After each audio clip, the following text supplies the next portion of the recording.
ఇంకా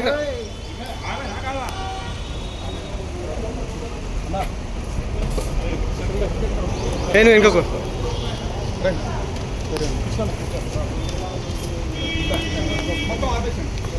అన్న నేను ఒక్కడిని వెళ్తాను.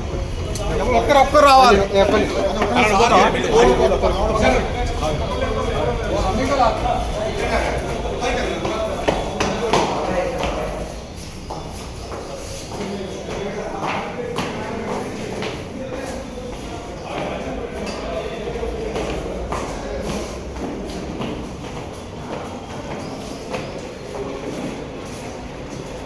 Permission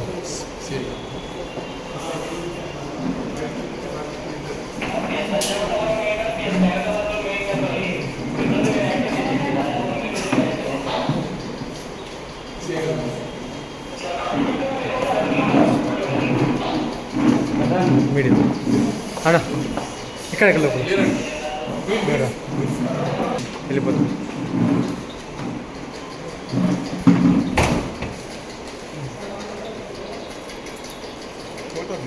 okay right. అదొక కంప్లైంట్ ఒకటి తీసి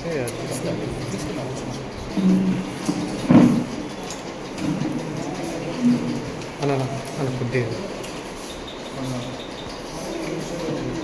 కొద్ది మేడం వెళ్ళిపోతాను.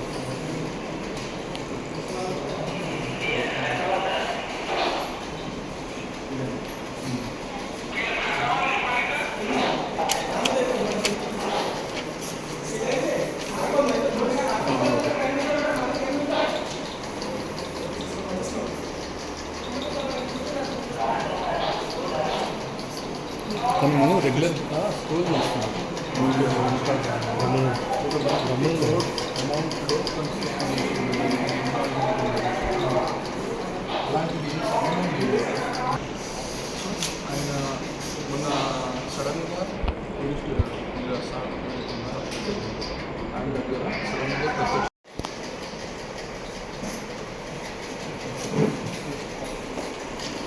అన్న కొద్దిగా క్లోజ్గా రండి.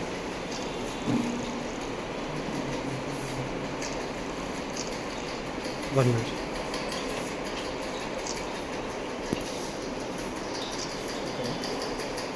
ఓకే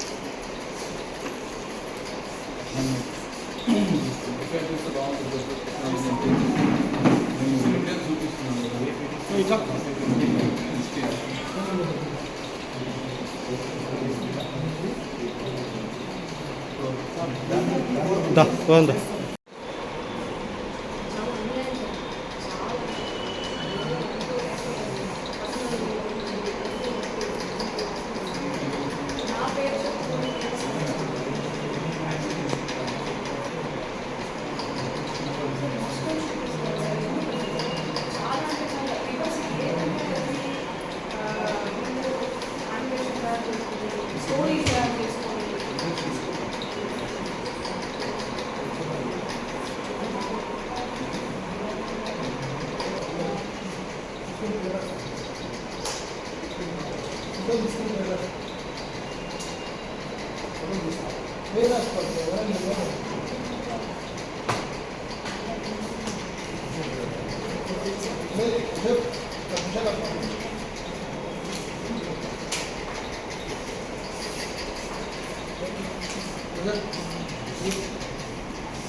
లేదు అది తెలుసు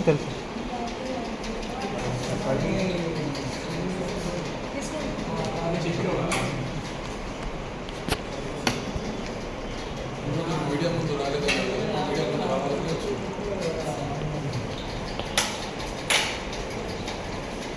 సెలబ్రిటీ డిస్కస్ చేయడం తప్పుగా.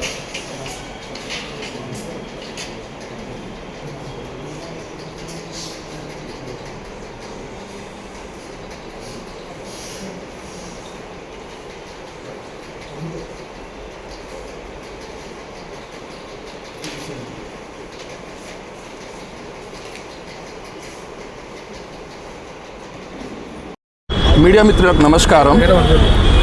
ఈరోజు మీ ముందు చెప్పడం ఏంటంటే, మన సింగర్ మంగ్లీ గారికి రెగ్యులర్గా ఇన్స్టాగ్రామ్లో, యూట్యూబ్ ఛానల్లో, మీడియాలో స్క్రోల్ చేయడం జరుగుతుంది. ఆమెని స్ట్రోల్ చేయడం ఎందుకు చేస్తున్నారు అనేది ప్రశ్నలు వేస్తుంది. అయితే ఆల్రెడీ 2025లో ఈ బాధితులకు సంబంధించి ఎఫ్ఐఆర్లు జరిగినాయి. ఆ జరిగిన విషయము ఆల్రెడీ పోలీస్ ఇన్వెస్టిగేషన్ జరుగుతుంది. పోలీస్ ఇన్వెస్టిగేషన్ చేస్తున్నప్పుడు పోలీసు వారు ఎవరు తప్పు చేశారో వాళ్ళని డెఫినెట్లీ పోలీసు వారు ఇన్వెస్టిగేషన్లో పట్టుకుంటారు. ఇక్కడ మంగ్లీ గారి ఇన్వాల్వ్మెంట్ లేదు కాబట్టే పోలీసు వారు పట్టుకోవడం లేదు. ఎందుకు ఈ సుబ్బు గారు కావాలని మీడియా ముందు వచ్చి ఆయన ఏమైనా ఆఫీసరా, ఆయనను ఎవరైనా ఇన్వెస్టిగేషన్ చేయమని అన్నారా? ఇన్వెస్టిగేషన్ ఆఫీసర్ ఉన్నారు కదా, ఇన్వెస్టిగేషన్ ఆయన చేసుకుంటారు, సిఐడి చేసుకుంటుంది, ఎవరైనా ఎకనామిక్ అఫెన్స్ ఉంటే వాళ్ళు చేసుకుంటారు, వాళ్ళకి హక్కు ఉంది. ఈయన ఎందుకు మీడియాలో వచ్చి ఈమె గురించి అంత డిఫెమ్ చేయడము? ఆమె ఏదో కష్టపడి 14 సంవత్సరాల నుంచి కష్టపడి ఒక పేద కుటుంబం నుంచి వచ్చి ఈరోజు ప్రజల ముందు ఆమె ఆశీర్వాదంతో నడుస్తుంది. ఆమెను ఎందుకు డిఫేమ్ చేయాలి? ఈరోజు కంప్లైంట్ చేయడానికి కారణం ఏంటంటే ఆల్రెడీ మన సుబ్బు గారి పైన ఆల్రెడీ మనం నోటీస్ ఇవ్వడం జరిగింది. ఆయన సత్తుపల్లిలో ఉంటారని చెప్పారు, నోటీసు రిటర్న్ అయింది. ఆయన అడ్రస్ అది కాదు. నిన్న ఒక ఫేక్ కంప్లైంట్ రాసిండు, ఏమని దాంట్లో అడ్రస్ ఏమో చేంజ్ ఉంది. ఆయన డిఫరెంట్ అడ్రస్లో ఉంటాడు. ఆయన ఎలా నోటీస్ ఇవ్వాలి? రిటర్న్ వచ్చింది. అదేవిధంగా ఆయన పర్సనల్ నోటీస్ ఇవ్వడం జరిగింది, వాట్సాప్లో ఇవ్వడం జరిగింది, ఆయన పైన డిఫమేషన్ కేసు వేయడం జరిగింది. మీడియా మిత్రులకు చెప్పేది ఏంటంటే మేడం మీడియా ముందు రాకపోవడము ఆమె బిజీ షెడ్యూల్ వల్ల రాలేదు. ఆల్రెడీ ఆమె ఆల్రెడీ ఆయన పైన కేసులు వేస్తూనే వస్తుంది. బిఫోర్ ద మీడియా తను రాలేదు. అదే విషయం జరుగుతుంది. ఇప్పుడు ఆల్రెడీ మీరు చూడొచ్చు, ఓఎస్ నంబర్ చూడొచ్చు. అదేవిధంగా ఈరోజు కంప్లైంట్ చేయడానికి కారణం మొన్న 22/3/2026 రోజు సడన్గా ఆయన పూజారి నాగేశ్వరరావు ఒక అడ్వకేట్ గారి ఆఫీస్లో తను ఉంటే మేడం గారు అక్కడ ఉన్నారు. ఆ విషయంలో ఈ కంప్లైంట్ ఆయన 10 లక్షలు డిమాండ్ చేశారంట యూట్యూబ్లో నుంచి, అదేవిధంగా ఈ ఇన్స్టాగ్రామ్లో నుంచి. తన ఏదైతే వీడియోని అన్నీ తీసేస్తానమ్మా, నేను ఈ రోజు నుంచి నేను రాను అని అంటే తను ఇవ్వనని చెప్పింది, ఇగ్నోర్ చేసింది. రాగానే ఫేక్ వేసేశారు. అరే ఆమెకు వేసేది ఉంటే అదే రోజు వేస్తుండే, కంప్లైంట్ వేస్తుండే. ఎందుకు వేయలేదు? ఆమె బిజీ షెడ్యూల్లో ఉండడం వల్ల వేయలేదు. ఆమె దగ్గర వీడియో ఉంది. ఆయన వచ్చి ఆడ మీటింగ్లో ఆయన మేడంతో మీటింగ్ కూర్చోవడం అవసరం ఏముంది చెప్పండి? అంటే ఆయన ఏదో ఎక్స్పెక్టేషన్లో ఉన్నాడు కాబట్టి మేడంతో మీటింగ్ కూర్చుంటున్నాడు. ఆయన అవసరం ఏముంది? ఆయన బాధితులకు న్యాయం చేయాలి కాబట్టి పోలీస్ స్టేషన్ తిరిగి రాదు. నువ్వు డైరెక్ట్ మీడియా ముందు వచ్చి ఎందుకు న్యూసెన్స్ చేస్తున్నావు? మేడంతో డిఫేమ్ ఎందుకు చేస్తున్నావు? దయచేసి మీడియా మిత్రులకు చెప్పేది ఏంటంటే ఆయన డిఫెండ్ చేస్తున్నాడు. ఒక మేడం గారు ఎదుగుతున్న జీవితాన్ని తను ఆపడానికి ప్రయత్నం చేస్తున్నాడు. ఆయన ఏదో బిగ్ బాస్ వెళ్దామని ఒక మీడియాలో చెప్పిండు ఆల్రెడీ. కాబట్టి అలాంటి వ్యక్తులకు కొంచెము మూమెంట్ ఇవ్వకండి అని కోరుతున్నాను. మళ్ళీ మీరు బాధపడద్దు, మీడియా కూడా 100% మీకు సపోర్ట్ చేస్తుంది. అంటే ఈ విషయంలో మీరు కొంత క్లారిటీ ఇవ్వాలన్న ఉద్దేశం అంటే మీ అభిమానులకు ఒకటే పోలీస్ డిపార్ట్మెంట్ మీరు రిక్వెస్ట్ చేసి నేను మీడియా మిత్రులకు నేను ఒకటే కోరుకుంటున్నా, దయచేసి ముందు వెనక వెరిఫికేషన్ చేసుకొని పోలీసు వాళ్ళని అందరినీ కూడా అడిగి, దయచేసి నేను సోషల్ మీడియా నుంచి వచ్చా, నేను సోషల్ మీడియానే నాకు శాపంగా మారుతుందని నేను ఏ రోజు కూడా అనుకోలేదు. నేను ఒక ఆడపిల్లని దయచేసి చెప్తున్నా, ఇందులో నా ఇన్వాల్వ్మెంట్ ఉంటే మళ్ళీ చెప్తున్నా, మీరు ఏం చేసినా నేను పడ్డానికి సిద్ధం, నేను ఎక్కడికైనా వస్తాను. కానీ అనవసరంగా నన్ను దయచేసి బ్లేమ్ చేయకండి ముందు వెనక తెలుసుకోకుండా. ఇందులో నా ఇన్వాల్వ్మెంట్ 1% కాదు కదా, 0% కూడా లేదు. ఆయన జస్ట్ ఫేమస్ అవ్వడం కోసమే నాతో మాట్లాడాడు కూడా, నువ్వు వస్తేనే నేను మాట్లాడతాను అని చెప్పి. ప్రతి ఒక్కరిని కూడా ఆయన అట్లనే అప్రోచ్ అవుతున్నారు, సెలబ్రిటీస్ని. నేను కనుక్కున్నాను కూడా, ప్రతి ఒక్క సెలబ్రిటీ ఇదే చెప్తున్నారు. రిటర్న్ డబ్బులు ఇచ్చి మరీ ఇంటర్వ్యూ చేయించుకుంటాడట ఆయన. అంత పిచ్చి ఉంది ఆయనకి. ఆయన ముందు వీడియోలు వినండి. అండ్ ఈ కేసు సిఐడిలో ఆల్రెడీ నడుస్తుంది, 1 year నుంచి నడుస్తుంది.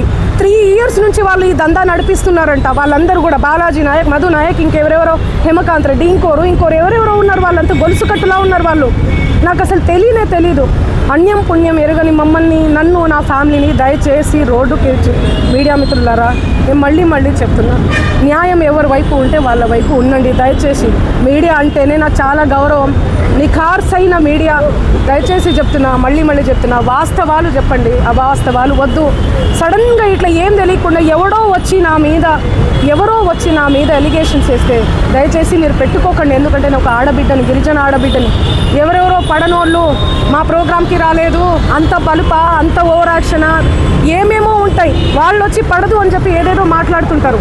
మీరు అట్లా పెట్టుకోవడం చాలా తప్పు. దయచేసి మీడియా మిత్రులు, నా ఫ్యామిలీ లాంటి వాళ్ళు, నా ఫ్యామిలీ మీడియా అంటేనే నా ఫ్యామిలీ. నేను కూడా ఒక జర్నలిస్ట్గానే వచ్చాను, కానీ ఎవరిని ఏ మాట అనకుండా నా కష్టాన్ని నేను నమ్ముకొని, నా పాటను నేను నమ్ముకొని ముందుకెళ్తున్నా. నా మీద పార్టీ ముద్రలు వేసినా కూడా నేను వద్దు ఈ పార్టీ అని చెప్పి అప్పుడెప్పుడో ముందుసారి సిచ్యువేషన్ని బట్టి వెళ్ళి పాటలు పాడిన.